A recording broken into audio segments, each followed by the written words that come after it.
अगर एक के घर में कलह शुरू हो जाओ, कलह के बाद अलगाव हो जाला, आदमी अलग हो जाला।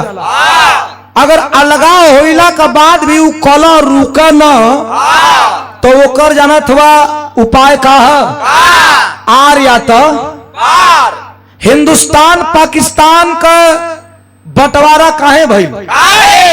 जब देश गुलाम रहल तो वो देश गुलाम का समय हिंदुस्तान पाकिस्तान तो रहल नहीं।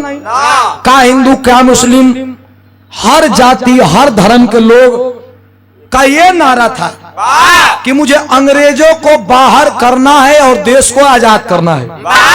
लेकिन आजादी मिलता अब लगना जिन्ना जी कहना कि हम प्रधानमंत्री बनब, आज जवाहरलाल नेहरू कहना कि हम प्रधानमंत्री बनब। मतलब एक के देश में दो फाट हो गई, प्रधानमंत्री बने को होड़ में देश का बंटवारा हो गई, देश का बंटवारा वो समय हो गया। हम कहता नहीं कि कोनो चलहाक व्यक्ति रहना तो बीच का रास्ता निकले रहता। जिन्ना से जवाहर से माने मोहम्मद जिन्ना कहना कि हम प्रधानमंत्री बनब, जवाहरलाल नेहरू कहना कि हम प्रधानमंत्री बनब। लेकिन देश ना बंटवारा भैरे जनत कब यही देशवे में अगर प्रधानमंत्री वो समय डॉक्टर अंबेडकर के बना देवल रही। अगर भीमराव अंबेडकर के प्रधानमंत्री बना देवल रही तो देशों बच गए रही। आज जवन हमन का घाव है और रोज आतंकवादियों कई हो ना भरे। जबकि सच्चाई ही रहल कि डॉक्टर अंबेडकर जी पंडित जवाहरलाल नेहरू से भी तेज रहलन और मोहम्मद जिन्ना से भी तेज रहलन। लेकिन देश का बंटवारा करे के मिजाज में पहले से कुल रहना। अगर डॉक्टर अंबेडकर प्रधानमंत्री बना रहता तो देश की स्थिति कुछ और सुधर रही। हमन का आधा विकास आतंकवाद के चलते या हिंदुस्तान में विकास ना होला। ए भैया इतना पंच परमेश्वर बैठल हुआ, आतंकवाद आज हिंदुस्तान के ऊपर हावी है।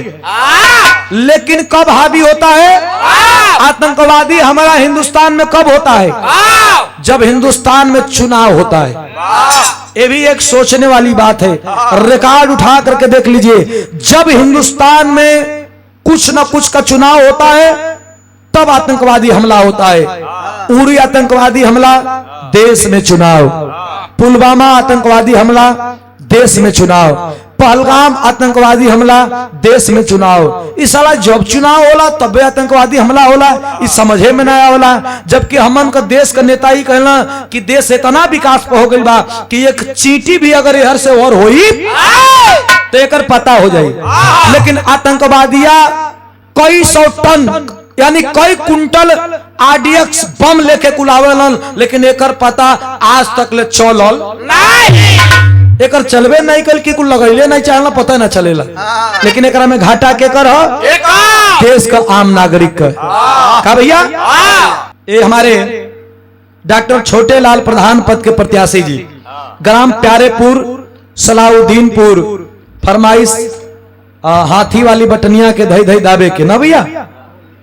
ठीक बा, कुल फरमाइश हुई है। कोनो राजनीतिक गाना हमेशा नहीं गावत कि हम राजनीति का मंच पे हमके सजाई से लोग कहना कि भैया तो एगो गाना गईले हुआ कि गादा करब करे जा वही दिन शादी बने द जान सरकार समझवा दी।